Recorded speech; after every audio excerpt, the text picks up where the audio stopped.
Well, good morning, everybody, and welcome to a special live stream here on the Hoeg Law YouTube channel. For those of you that don't know, this is a question time live stream, as much as it might look like a Hangouts and Headlines or even a live virtual legality. And this stream is really brought to you by all of the wonderful people who help support the channel, who help make this happen, primarily through the tiers at Utreon and Patreon that you hear me talk about at the end of virtual legality episodes. I don't bring them up much in Hangouts and Headlines. Maybe I should. From time to time, but there is a tier there that allows specific folks who support the channel to ask questions that are then covered in an episode like this one. And we do them with slides. We talk about various issues that people bring up. Sometimes they're law related, sometimes they're video related, sometimes they want to know about my personal life. And we, are cautious with that, obviously. I know a lot of you like to know details about these things, and I try to share as much as I can. And we've got a smattering of all of those. We actually have quite a few questions today. When we are done with those supporter questions, generally speaking, we have time to do community questions. These episodes are usually about an hour long.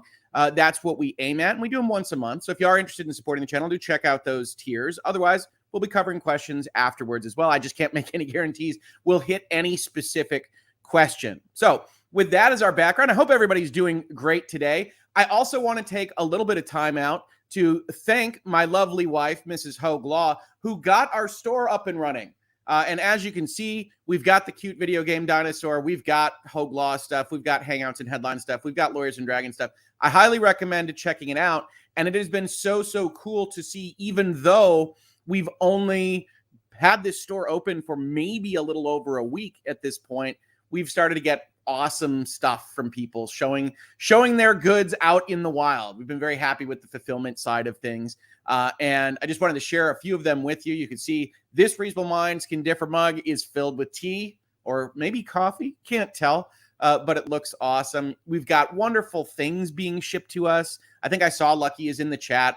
We got a wonderful delivery from Lucky just the other day, had newspapers in it regarding Queen Elizabeth's passing, as well as some British treats. I have to tell you, I've been trying some of the British candies, and they're interesting. We're going to advance to some of the other more salty treats today, I think.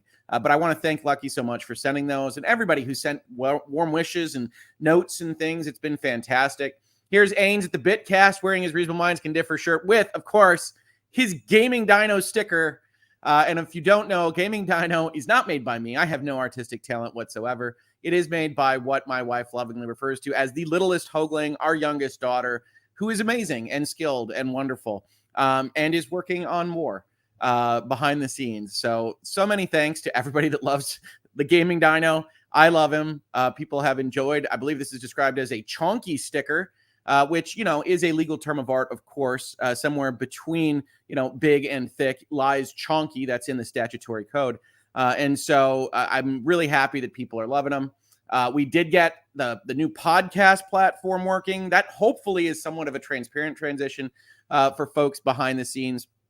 But we do see that people are starting to get the updates on the podcast platform. And here's another picture of someone looking to maybe be gardening with their Lawyers and Dragons mug. So that's all out there. I'm just super excited for all that, and that being out there. If you are interested, you can check out the shop, of course. I don't know.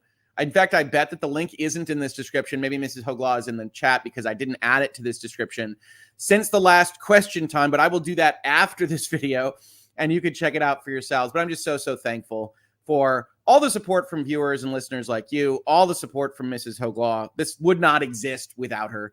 And on that note, let's talk about some of these questions. So first and foremost, it's question time. How does copyright work between two countries? Isn't that a great question?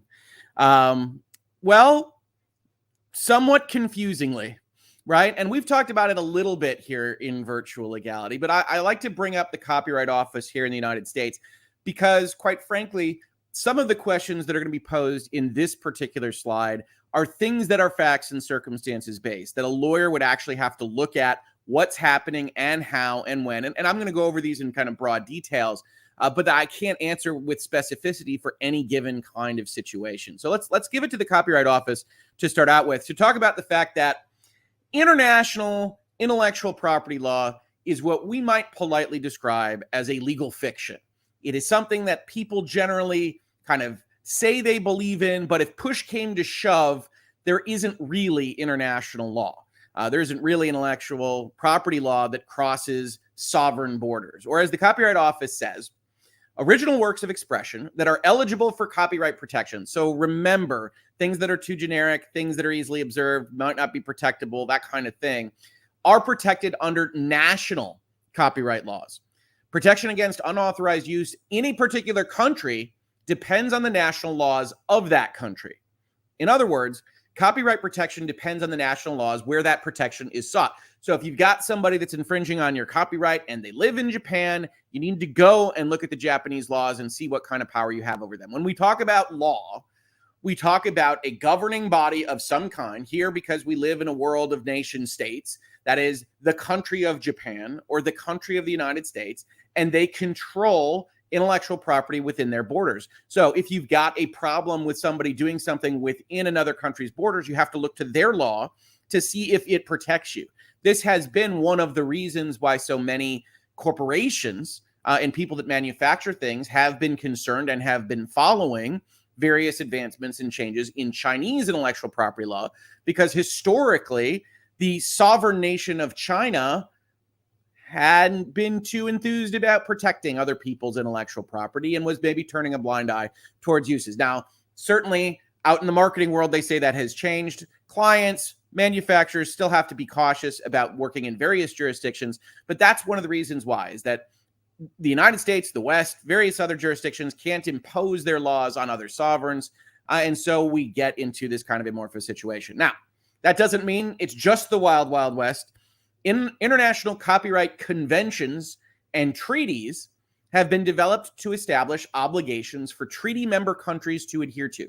So these are kind of international promises, and they do have power, right? We talk about things in a more criminal context like extradition treaties. When does a country agree to send somebody that committed a crime in one country back to that country for a trial and potentially sentencing? We have those kinds of agreements between these countries. But as you probably know, just from that example, when we talk about compacts and conventions and treaties, if a nation just decides to say, nah, yes, they could get in trouble.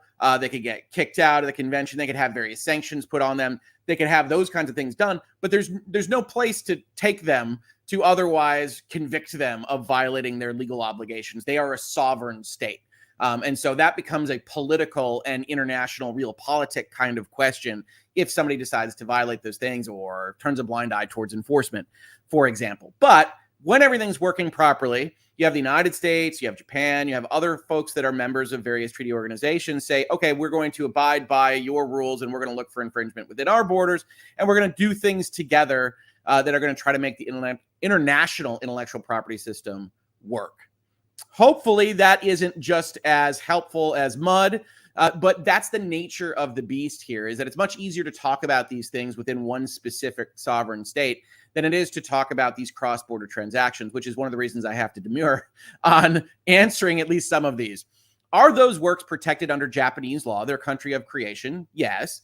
Or are they protected under U.S. law? And if so, how and when? It would be as it is operated in U.S. law, right? So if the infringer is in U.S., you have to go look at U.S. law. If the infringer is in Canada, you have to go look at Canadian law. You have to do these various things. But the actual affixation of having a copyright on something that you have made is more of a common law understanding that these various treaty member states have agreed to. Hey, when somebody makes something, they get a modicum of protection. And then we can look at the various states that are in that compact or convention or treaty and see how that is treated under their laws. And we will see, as part of the second question, that the United States talks about importing various things that would otherwise be infringing. And we'll mention that in response to this follow-up. Also, how does this affect region-exclusive media, i.e. media exclusive to Japan, imports of already translated media, including imports of things like Gundam and Final Fantasy XIV, and importing foreign releases of domestic media? So this, again, as you can probably guess, is pretty complicated, but we do have statutory authority directly on point here in 17 U.S.C. 602. Now, when we look at this, it's important to note that there are exceptions. We're going to get to the major one here, but basically importation, if you bring something into the United States without the authority of the owner of the copyright under this title, you can be in trouble for infringement. Remembering that under the copyright laws of the United States, the party that makes something has the exclusive rights to distribute it.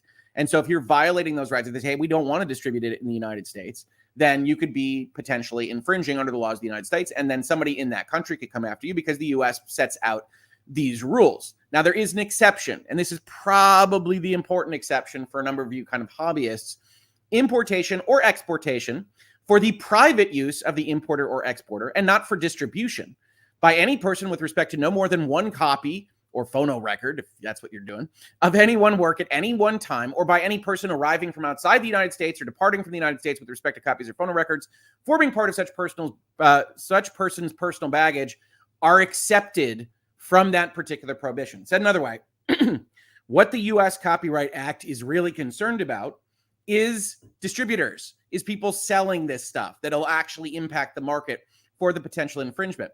Even if it would be infringing, if it's for your private use and it's a single copy, that's generally allowed to make international trade work and to not get in trouble with various other parties that might be party to a compact or convention or whatnot. So for the most part, your question is the person that's getting this stuff for personal use is probably okay, but I can't give legal advice on this channel in this capacity. So in any given case where we're talking about intellectual property, you're going to want to analyze them against the facts and circumstances of the case. And you're probably going to want to talk to a lawyer if you're concerned about it. So thank you very much for question time. Thank you very much for the support of the channel. I appreciate that question. Let's take a look at number 2. Hearing your previous commentary on the AIM Junkies lawsuit, if you haven't seen, we've been covering various aspects of Bungie, the makers of Destiny 2, suing a company by the name of AIM Junkies, which sells cheat packages into the marketplace that they disclaim having made or actually distributing, this particular one, all sorts of stuff. But they make cheats for games, and Bungie has sued them for saying, hey, you're ruining Destiny 2. You're ruining Destiny 2 because the cheats that you make help people out and hurt our ability to sell this product in the way that we want to sell it. The copyright protects us from that. We get to decide how we sell this product out into the marketplace. And so we are suing you. They've countersued and said it's not our cheat. And also cheating isn't illegal, which is the question here. It says, particularly the part about how cheating could be illegal since it changes the player experience. Wouldn't that extend to declaring that game mods altogether violate copyright, since mods do exist that can be completely overhauling a game, even in multiplayer such as Brutal Doom, Project M, Dota, and Quake Total Conversion packs? So this is a broad question, but the answer is it's facts and circumstances based. So on the main question here, which is, does it completely eviscerate the ability to mod in its entirety? I would argue no. That the primary reason that cheating could be found to be infringing is that it is changing the product into the marketplace that the copyright owner, Bungie in this particular case, wants to deliver the product within, right? This is Destiny. We want it to be an even playing field. We should get to control what it's like out in the marketplace. Else, everything kind of blows up and the game doesn't work at all because people don't like cheaters and we can't prevent them, and et cetera, et cetera. Now, there are some arguments that that's not the way the Copyright Act reads right now. I tend to side with Bungie's reading of this, but that's a lawyer's opinion on these things. And as I like to tell people, you get 4 lawyers in a room, you get 6 opinions. So take that with the grain of salt with which it is intended. But I think total conversion type mods are distinct in terms of this argument, right? Presumably the people that are otherwise using them are all using that particular mod technology. And the biggest concern from the Bungie cheating online multiplayer type game situation is that somebody is getting a lesser experience through no choice of their own, that they are getting shot through walls or they're getting tracked by radar because somebody is hacking into the code and allowing themselves to shoot people instantaneously for all headshots, whatever it might be in these particular games. If everybody is agreeing to a total conversion, that seems to be a distinction. The other aspect of this, which we did talk about in the AIM Junkies video, is that the Galoob case does say that in general, as long as it's not a permanent fixation of the changes to this particular code, that they are allowed. This is Game Genie, right? Game Genie is allowed to interact with NES cartridges because they kind of transport the thing on its way into the NES, and that's okay. It's when you start to get permanent data changes to the code that it's more problematic. Now, that still could be the case here, which would leave my final argument to be, well, intellectual property and copyright infringement in particular doesn't need to be enforced, right? We've talked about this a lot with respect to game streaming on Twitch or YouTube or Facebook or where have you, where the license is at best ambiguous as to whether or not you have the right to stream what it is you are deigning to stream.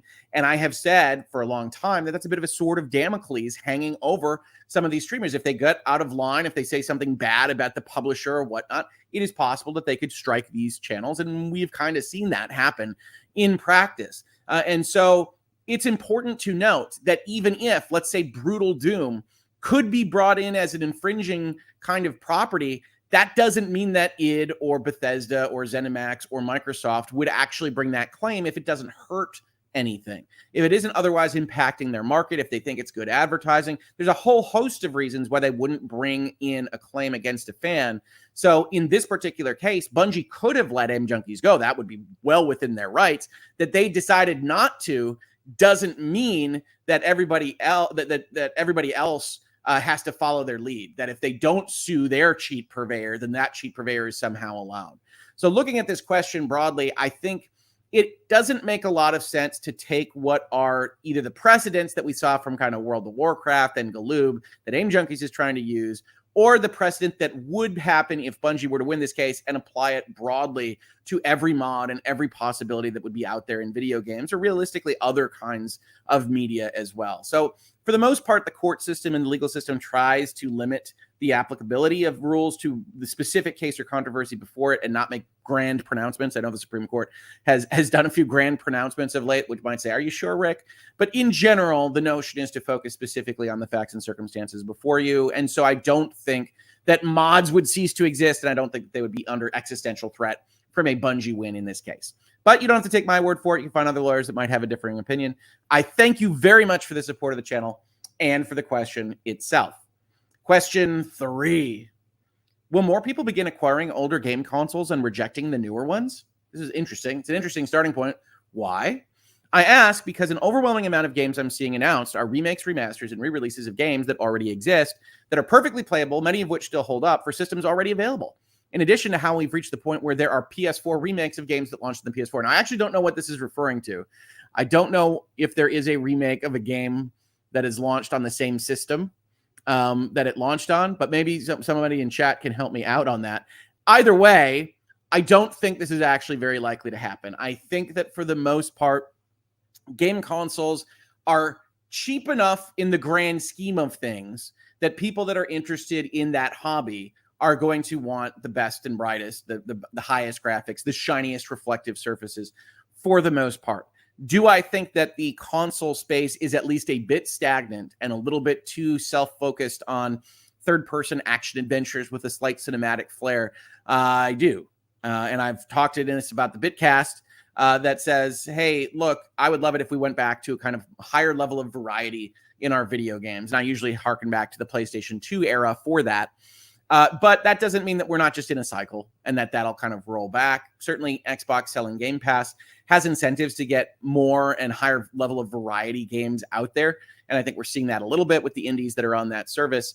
But no, I don't think people are going to stop wanting the newest hotness on this stuff. We see that even with incremental changes in terms of the pro models in video games, or maybe even in other technology where people buy the latest and greatest iPhone because that's what they want. So I think there's always going to be a technological hobbyist mentality with certain aspects of console gaming, but it might be that gaming in and of itself kind of broadens further and further away from the plastic box under the TV. Certainly that's Microsoft's vision of the future. And I think it might be the one that ultimately wins out. Question 4. Hey, Rick, my goodness, you've been busy lately. I'm super interested in the details of your personal schedule, if you're willing to share. Well, I get up to an alarm clock and I set up whatever it is that I've planned for Hangouts and Headlines most days. And then I do all of the kind of reading and I drink my tea and I get set up for that. I know that's not what you mean. And then I talk with all of you all.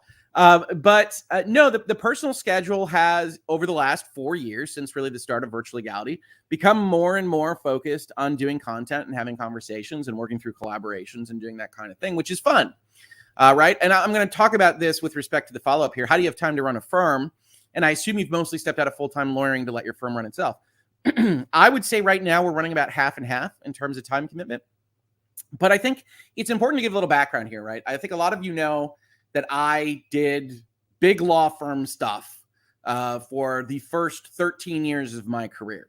And by that, I don't mean that I was on the coasts or I was in London or anything like that. I was at big law here in Michigan, which is still pretty darn big and very sharp elbowed, but it's not the same as when we're talking about, the Skadden Arpses of the world.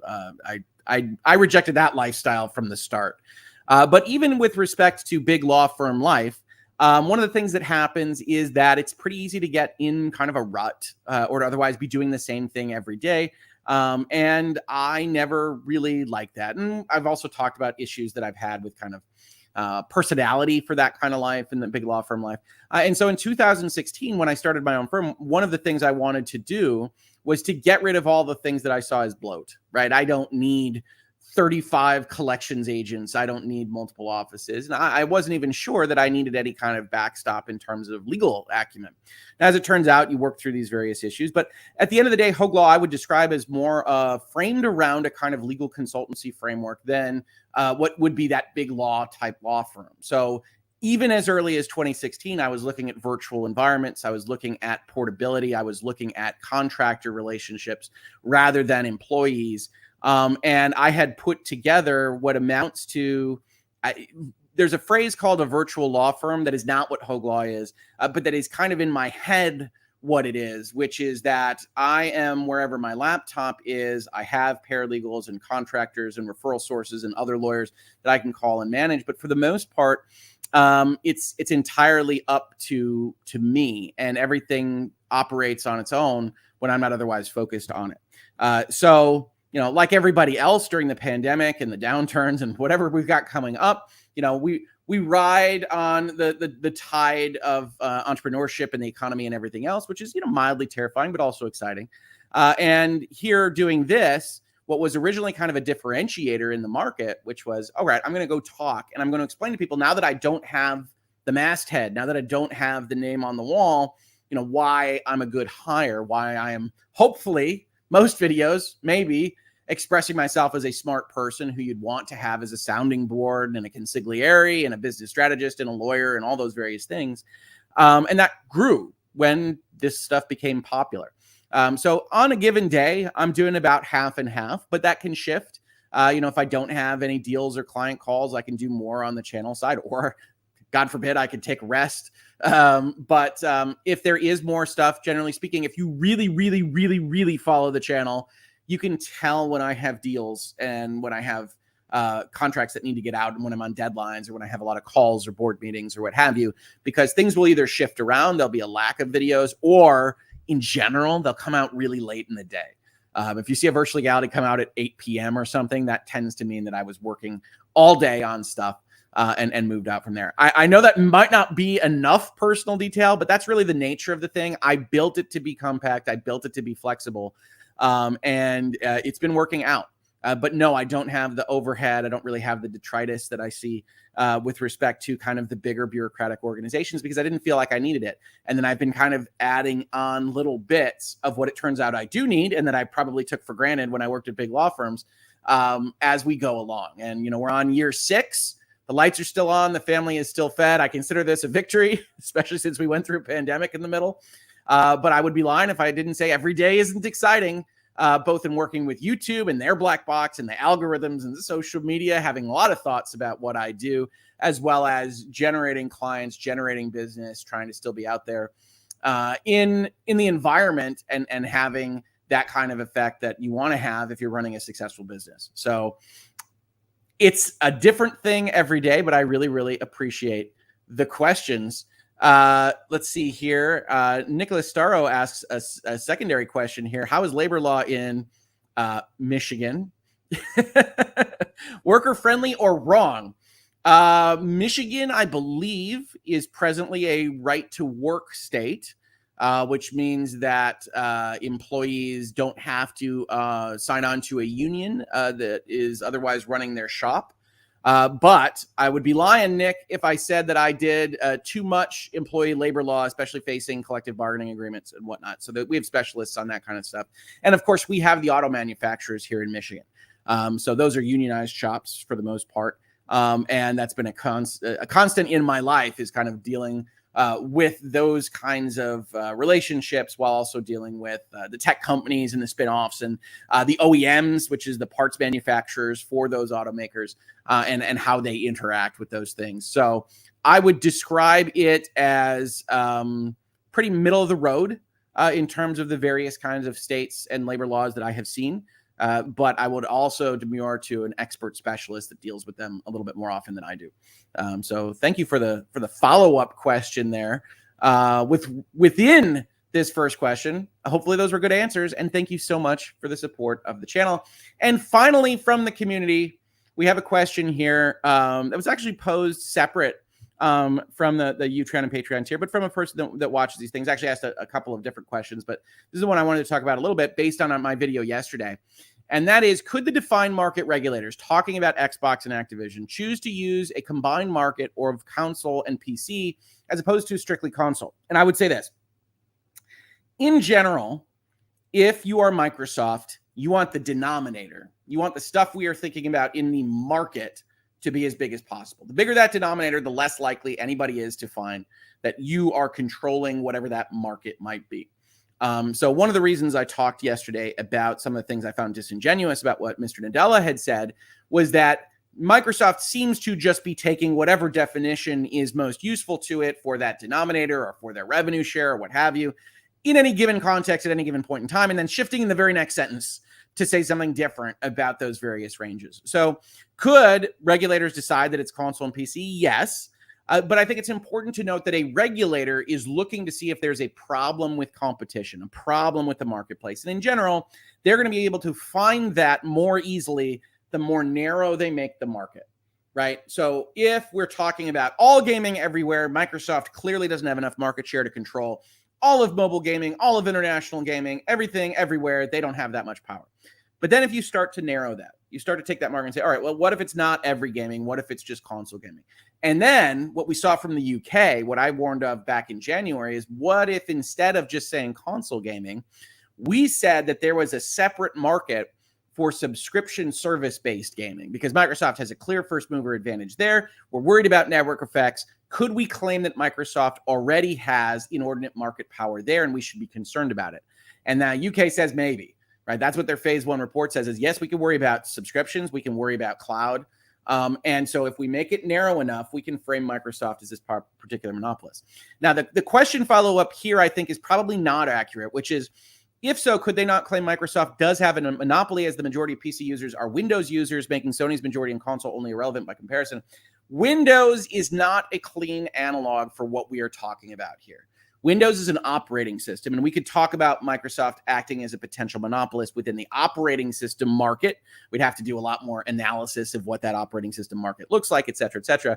But when we start talking about gaming, however that looks, even if you're including PC gaming, you've got a problem because Microsoft does not control that, right? When you think about the Microsoft Store versus Steam, it's pretty evident that Microsoft doesn't control the access point to gaming through PCs. And so if you bring in the PC market, you're not really talking about, hey, Windows is the operating system, even though the UK did.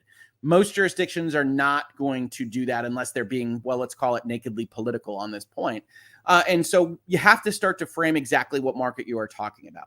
And you can't really combine operating systems and gaming on the whole. Now, I say that, I mean it logically. I don't mean that a regulator couldn't put that in a report, and then I would probably have some thoughts on it were I to be reading that report in virtual legality. But overall, if a regulator wants to hit Microsoft, what they are seeking to do is not broaden their market. They want to narrow it. And I think that got lost a little bit in yesterday's video because some people are coming in and saying, well, so what if Sony wants to limit themselves to consoles? Microsoft wants to do more. That's fine. But regulators don't have to follow the company's lead as to what markets they want to involve themselves in. A regulator can look at any submarket that they want and decide in that context that that submarket is affected negatively. And the reason this is important is because the FTC has evidence that it wants to do this very, very recently in the Facebook Within case, where they crafted a market of virtual reality fitness apps and then grafted Beat Saber onto it to make a point that is crazy, but it is illustrative of the Federal Trade Commission deciding what the market is. Now, the Federal Trade Commission, it should be noted, are not the final arbiters of this. A court would come in and say, this is right, this is wrong.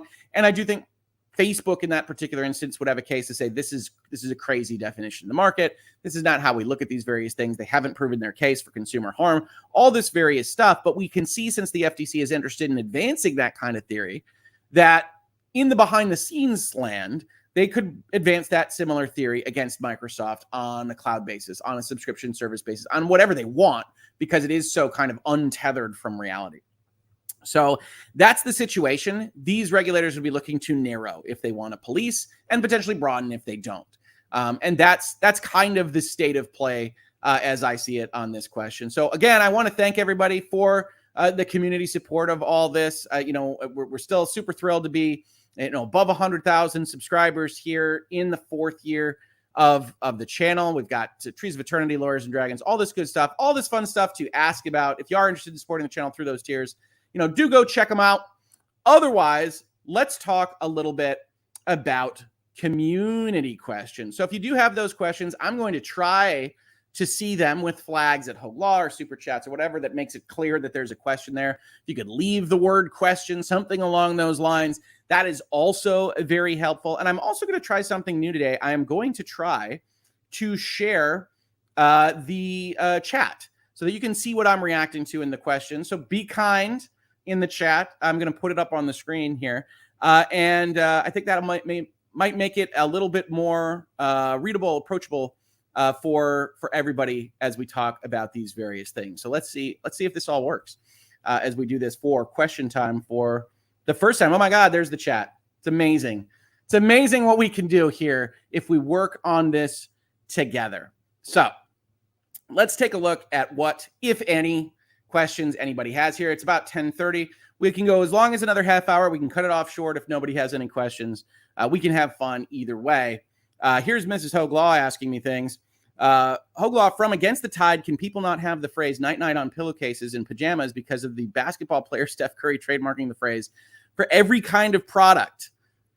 Well, I don't know this case, but it's possible if it otherwise covers the goods that he intends to commercialize with that phrase and the trademark office granted it to him, you could certainly get on the wrong end of a cease and desist. Again, personal use in your own room, maybe an Etsy shop, unlikely to draw the eye of Sauron on these kinds of things. But yes, it's possible that he would have those powers. So I don't know more about that story. If he's saying he's going to sell pillows, yes. Otherwise, a trademark associates with only specific types of goods. So if he says he's only going to do, bike racks, you could still have pillows available, and you can look at what exactly he otherwise registered for. Whoa, it's so meta, right? The chat is on the screen while I'm highlighting chats and talking through the questions. Question time has just gotten real, y'all. Wow, the chat's on the stream. Are we in the future? Maybe. I don't know.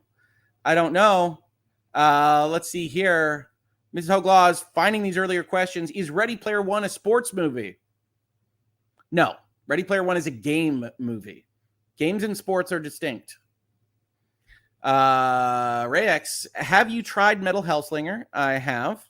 Or is it not the kind of game you like to play? It is the kind of game that I like to play, as a matter of fact. And it wound up getting me to purchase a game called, I don't remember. It's Sound something. I want to say Cloud, but that's not right. That's an app that does the same kind of thing. With Metal Hellsinger, you have to like that kind of music. And I'm not really a big fan. So while I appreciate the attempt, I played it for about 10 minutes and said, no, it's not for me. So hopefully if you do like that kind of music, seems like a really cool implementation of a rhythm-based shooter mechanic. But no, it's not my style.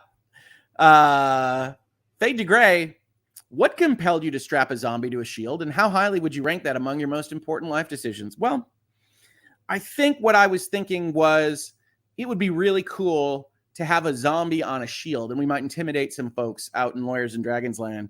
It didn't turn out that way, of course. Brains, lovable scamp that he is, proved to be more of a mascot character and a fun-loving zombie. At the end of the day, as part of my important life decisions, I mean, there's probably marriage, having kids, leaving the firm, starting my own. But yeah, I think I'd have to rank, putting Brains on that shield pretty high up there. Maybe in the middle range there between marriage and kids. I'm kidding, littlest Hoegs. Let's see here. Matthew, you said there's a lack of trust and understanding with the prosecutors and others, including in Michigan, but from what I understand, it is one of the rare states where court is broadcasted. Yes, we do broadcast certain civil proceedings, I think. I'm not regularly watching Michigan court TV, I have to admit. But I don't think that changes the nature of the trust level. And I mean that not in the room so much as with respect to the decisions being made beforehand. And reasonable minds can differ on all of this. But as social media has grown, I think we have gotten a chance to both see the officials behind these various things in various states, in various jurisdictions, in a light that maybe is not conducive to reading them as blind justice, as well as them trying to explain themselves and their actions in a way that maybe isn't that convincing. So I think that broadcasting of court is good. In general, I know that some people disagree with that, but I think that if we're going to have a trust in these processes, transparency is important, but that it's not the only thing that needs to be done. That people really need to think about their optics and their biases and their tilts when they do have that kind of role that is so dependent on trust and what they want to put out there into the world. And so that would be my kind of broad philosophical critique of that. And that is not limited to Michigan at all. That's politicians and attorneys general all over. So that's what I would say to that. Hoeg Law, did you see Kurt's thumbnail for the Beefish vid? I'd love your opinion. He's doing great on thumbnails. I've not seen it. I'm sorry. Somebody asked me earlier, right, about my personal schedule. One of the funny things about creating content or doing commentary or any of these things is I have very little time to otherwise follow other people's content. I will show up on people's streams. I will do collabs, and I think they're doing good work. But I very often don't get a chance to see much, if anything, on other people's channels. So I do apologize that. MZ, loving, you're throwing up our chat on the screen. It's cool. Oh, yeah. Yeah. I got a new background. We're just messing around with buttons here, right? We're always trying to be improving, trying to figure out what works. If you've got a thought on this one way or the other, comment on it below. How are these shows doing? Why is there so little love for Friday Night Lights, people? We have to talk about this. Coach and Mrs. Coach.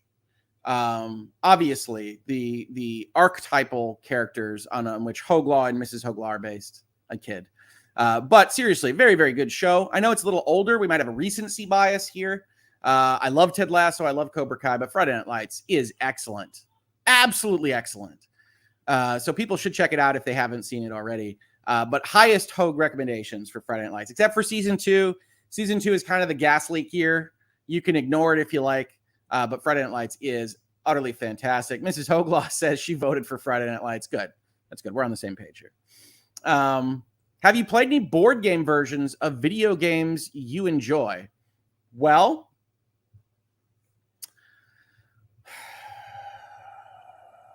no, I don't think I have. I don't believe that board game versions of video games generally translate very well. And if I'm missing one that I'm not thinking of, you guys can remind me in the chat. I have tried Fallout. I did not like that. I'm trying to think of any other times that I've really tried it. It's kind of the alternative. I like video game versions of board games. I think the Gloomhaven transfer into video game land is really good because Gloomhaven is such a technical computer on the table kind of thing anyway. Chrissy Fletcher says, I don't know where to look. Yeah, this is for my ADHD friends. We'll just keep throwing stuff up on screen. I'll add stuff into the corner. We'll just have a good time with everybody. Aldo asks, hello, Hoeg Law. What are your thoughts on trying to get into the esports industry? Is it going to be a viable business? Yes, esports on the whole has some viability, but I think that it's been mismanaged in large part in a lot of places. And much like other failures we have seen in kind of the recent past, I think some of what was brought over to esports was this kind of legacy notion of what sports were.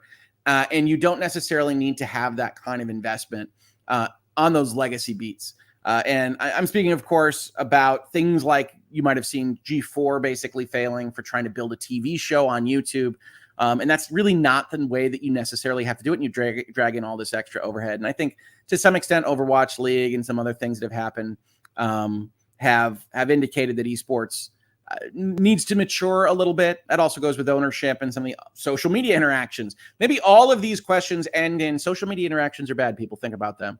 But that you do see these kinds of controversies and things that maybe are a little bit more obviously concerning in esports land than they are in normal sports, or obviously normal sports has its issues as well. We talked about Deshaun Watson earlier this year. That legacy and money and media power and everything else is just more protective of them, and they have to mature into getting that level of protection. I can't speak to that. It will work eventually. It will be around, but it might not look the same as it does today. Question: have you done a video on foreign companies like Microsoft wanting to make acquisitions in Japan, and if that's even possible? I definitely covered it as a topic in one of my videos. Yes, it is possible. Anything is possible if you put your mind to it and you have enough money for lawyers. We'll start there. But in general, even jurisdictions that want to control what the board looks like or who the ownership group is, you can work through with subsidiaries and structural changes and things like that. Doesn't make it easy, can potentially be more costly. But yes, it is possible. And I do have a video on it on this channel. I cannot remember the name of it. I apologize for that. We do have a super chat here, so we'll jump ahead a little bit. Treehouse, TTV, at the end of the day, how much control do you think Disney has over Square Enix in the Kingdom Hearts series? Also, in terms of story lore and IP control, that is a fascinating question. I don't think I would describe Disney as having control over that series. I would describe them as having something like a veto right. I don't think Disney is sitting down and saying, yes, the power of hearts, and there's a door up there, and this means that, and this is the time travel element, and how come we don't have at least 13 more people in hoods, and why can I still understand what's happening here? We need to add more iPad games to go with more DS games. I don't think Disney is at that level of control. I think instead they're like, well, we can veto things, and I think they are probably too staid in how the Disney intellectual property is used within those environments. So I think some of what I describe as boring or unnecessary in terms of the Disney worlds, especially in Kingdom Hearts 3, probably is borne by a certain amount of conservatism, not political conservatism, generalized conservatism at Disney in respect of how their properties are treated. But it might be some Square, right? I've talked about Dreamlight Valley on Bitcast and in this space a little bit. Dreamlight Valley, to me, I think is a much better kind of approach to dealing with, hey, I want to be in Disney worlds. I want to have these interactions with these characters separate from their movies. I don't want to listen to Let It Go for 4 minutes in the middle of my video game. Dreamlight Valley, I think, handles that a lot better. And that's, of course, licensed by Disney. So it's possible that it's Square Enix that is the issue with that. I can't really say fully. I do want to give Mrs. Hoeg Law full credit for voting for Friday Night Lights. Thank you. Christy Fletcher asks, have you seen your family gravitate toward any particular type of board game? Are there any suggestions you have for good family/group games? Yes, I almost always recommend cooperative games for family environments, especially if anybody is remotely competitive, because cooperative games can both be difficult and you can get that competition out, but you're working together with one another. Now, I will caution that if you've got a cooperative game that has a certain amount of skill required to ever succeed at it, you have to be cautious with either the young one that's trying their best but maybe can't grasp all the mechanics, or more problematically in Hoeg House as of present, the person that likes to be the fire starter and chaos bringer.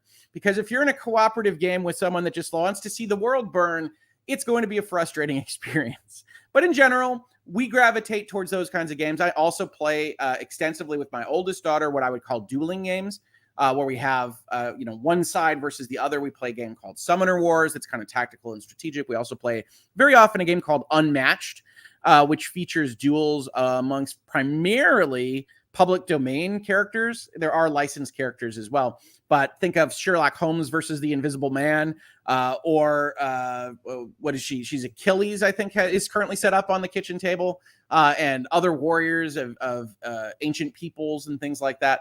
And you get a deck of 30 cards, and you have a tactical kind of strategy game, which we really, really enjoy. And that works pretty well, too.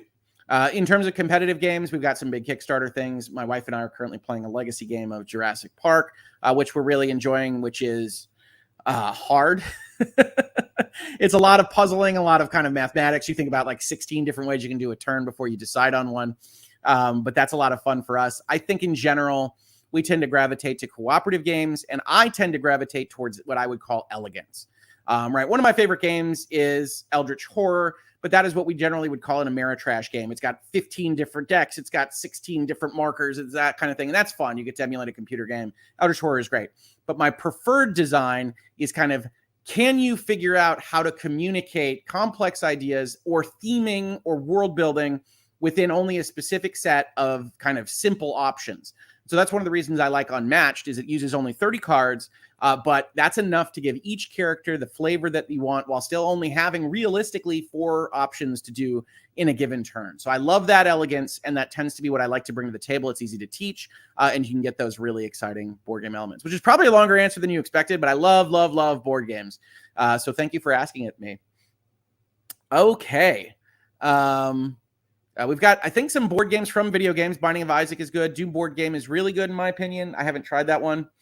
Hoeg Law, just seems strange to have Twitch make a play to bring him back, then him not renew his partnership like he wasn't getting the same money offer. I think that's a question about Ninja. I think Twitch is definitely dropping some of their kind of high-level exclusive concepts. Some of that is Mixer going away, of course. Andy asks, I was lucky enough to receive a gifted membership and don't have much to spare. That is totally okay. But Hoeg Law, what is the best way to support you and still get membership rights here, Utreon, Patreon, or joining via YouTube? So the only way to get like emojis and things here is through that membership on YouTube, because that's directly tied to one another. So that's the Reasonable Mind stuff on YouTube. If you want to give through a platform, and first of all, I don't want anybody to give what they can't afford, right? I've gotten, it's hard out there for everyone right now. I've gotten messages, delightful messages in the exit interviews from things like the Utreon and the Patreon that basically say, hey man, finances, inflation, everything else, I get it completely. So don't ever feel like you have to apologize for that. We do this to spread education, to spread Reasonable Minds Can Differ, and just you being here, chatting, asking questions is awesome. So don't ever feel bad about that. If you are deciding between the platforms, we get a vastly better rate from Utreon than we do from Patreon. And I know that Utreon is the up-and-comer and the not quite as well-known as Patreon. Patreon takes something like triple the royalty rate that Utreon does. So that's why I steer people towards Utreon. But absolutely, if you're comfortable with Patreon and that's who you like, use them. But the Utreon gets more money to us and less money stuck at the platform level. But otherwise, folks, you guys are the best. Please do not feel obligated at any time to send super chats, to support through the YouTube membership, to do Utreon, to do Patreon, to buy things from the store. I'm excited about that stuff. I'm excited about the community, and we definitely need support to keep it running and to make it make sense and not have me go back to, 80-20 at the law firm and just have a lot less content out there. But that is, I would hate it if anybody were stretching to do that kind of thing for the channel. So please don't do that. Absolutely. Andy, thank you so much for the wonderful question. Let's see here. FYI, the Rick and Morty Monopoly is a laugh riot. Good to know. I could never imagine Monopoly is a laugh riot, so consider me intrigued. Definitely. What else we got going on here? Hello from Finland says, Ardo, I will be the best social media sportscaster ever after my illustrious career as an Olympic athlete. I just need to become the athlete first. Nah, forget it. Yeah, I hear you. I'm putting that quote on a mug immediately. I don't know which quote. Fantastic, Mrs. Hoeg Law. Go nuts. Law, where's that from? We need that on a t-shirt. I have no idea what y'all are talking about. It's fun to drop into the chat from time to time and not have any idea what's going on. That's my life. The Spiffing Brit made a video called The Best Video Ever, where he explains how to abuse some mistakes made by YouTube, Twitch, and Facebook in order to make money. The exploits look illegal. Could you cover it? I did cover a Spiffing Brit, I don't know, tech hack, life hack, social hack type thing on this space. I don't remember whether it was that video or not. But some of them play a little fast and loose with terms of service, certainly. And I would caution anybody to look at their terms of service pretty carefully before doing anything that's recommended to you by a YouTuber, frankly. Interesting to see there are more messages addressed to Mrs. Hoeg Law instead of Rick. She's very popular. What can I say? She's popular with me. So I have no problem with that. That's awesome from people. Shireen says, just playing 2 Point Campus took a while to get used to the controls, though it's a Peggy 3. Peggy 3. That's the ratings over in either all of Europe or just the UK. I don't know. Yeah, I think Mrs. Hoeg Law took a little time to get used to 2 Point Campus as well. And I think if you made her give an opinion, she might say she prefers 2 Point Hospital a little bit, but she's loving 2 Point Campus. Hoeg Law, are you going to do any video game videos where you're actually playing the video game, or have you already and I missed it? I don't think I've done any video where I'm streaming a video game. I have thought about that and what that might look like. I will tell you, if I do stream a video game, the first video game would be Star Control 2, which is one of my favorite games of all time. And getting that running is on my list potentially, because I'd like to walk through with people why it's so awesome. But that's not my bread and butter, generally speaking. And already with Hangouts and Headlines and Virtual Legality and Trees of Eternity, Lawyers and Dragons, you do have kind of a bifurcated audience that yells at me for various bits of content that I do. So I'm still working through exactly how to put that channel together to make it make sense for both the robots and the audience itself. But for the most part, the channel is me, right? So I love this kind of stuff. And I love everything that we're doing here. But we do also have to think about, how do we tell YouTube what it is that we're doing, and how do we make them like us when they don't love the live and the video on demand together? Hoeg, any observations on Microsoft's gaming lineup? They got studios that have been silent since their respective acquisitions. Yeah, I mean, I think that there is a generalized concern about whether or not Microsoft can bring together 34 development studios and more if they buy Activision, if that closes successfully, and whether or not their infrastructure is ready to actually get games out of their pipeline and into consumers' hands. There are big time questions about that. I hope that they can. I am an optimist by nature. And if they can't, I think that there's a whole lot of things that the industry might be in trouble in, because we are winding up putting a number of eggs into the Microsoft basket. So my hope is that they will succeed. I think we have to believe that they will, because the alternative is pretty much a big bummer. But I am also concerned that the stuff that since they bought them really seems to be pretty slow in the pipeline. But maybe they're setting up a cadence where they can have regular deliveries with their multitude of studios. So I'm going to hope for that. Sarnism says, I have a board game you need to try out if you like that elegance in co-op. I use that exact term when I describe and pitch it to people. All right, DM me, Sarnisms. Absolutely. I will give it a shot. Thoughts on Cyberpunk making comeback? That is one of the potential topics for Virtual Legality, to be honest with you. I think Cyberpunk is a perfectly fine 7 out of 10 type game. And it was never really the bugs that bothered me as much as the lack of ambition in actual storytelling. And that doesn't change when they actually get it running properly on these various systems that they sold it to us in. So I'm a little bit meaner on this score than some others are. I'm happy to see it succeed. I'm happy to see the Netflix show, like The Witcher before it, has pumped a CDPR project. But I think people's desire to have a redemption arc kind of story are clouding their judgment a little bit on what Cyberpunk 2077 actually turned out to be. Now, if you love it, I don't want to take away from that. Don't let me be your wet blanket. But I think it is a very unambitious design for what could have been very, very cool, with an amazing bit of art and city building that unfortunately isn't used properly, in my opinion. Cyberpunk 2077.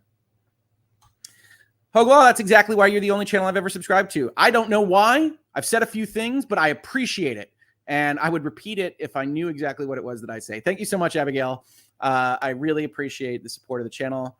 Mantha says, I have no idea what a Utreon or Patreon are. Well, basically, the gist is the amount of supportive monetization that we can get from YouTube is, at best, a black box, and mercurial as all heck. And so what those sites are effectively ways to get maybe a little extra stuff from us, like a question time stream, that kind of thing, by giving direct monetary support and not having to go through the vagaries of the advertisement placement or YouTube just deciding to cut us off one day. And really, I started putting stuff on those platforms. Utreon actually supports the videos as well. And when YouTube struck me for a video that was at that point a year old for using a magic word that they didn't like, even though it was in, as it always is in Virtual Legality, a kind of academic and informational context. And I was fairly vociferous in my response to YouTube. And to their credit, even though it took a few days, they restored the video after labeling it for people that visited the channel as, I think it was cyberbullying and harassment, which, if that doesn't sound like me, good, it isn't. But I said, you can't go out there with you can't block a video of mine that's a year old based on your own algorithms and changes in demeanor, and then tell people that I was harassing folks. We're going to have words if you keep this up. And so I talked it through with YouTube, and thankfully they changed it. But that was when I said, I'm going to need more outlets. I can't depend on these people because they are going to do things that I do not trust. And so that's an ongoing project of adding to the podcast. One of the reasons we're moving platforms is to get additional support for that, potentially get additional, I wanted to say eyeballs, but I guess it's not eyeballs on podcasts. Maybe it's eyeballs on the button you click for the podcast. Ears on those podcasts. So we're moving to a platform that hopefully will support us a little bit better. We'll see if that works. Everything in this process is kind of like, we'll see if it works. So I very much appreciate the support, but that's what Utreon and Patreon are for, is to add that backstop to YouTube being weird. So I really, really appreciate it. Christine says, that's why I love the Hoeg family. Thank you. We love you too. Abigail says, I became a member, not subscribed. I subscribed to a lot. Whoops. Well, I appreciate it either way, Abigail. Thank you for being a member here.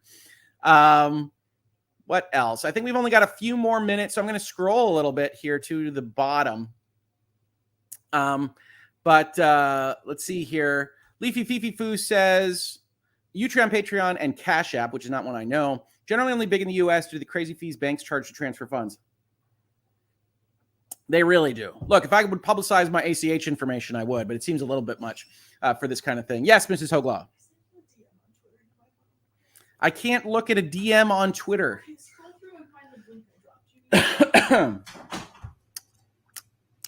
You see, this is what I get on my live shows now.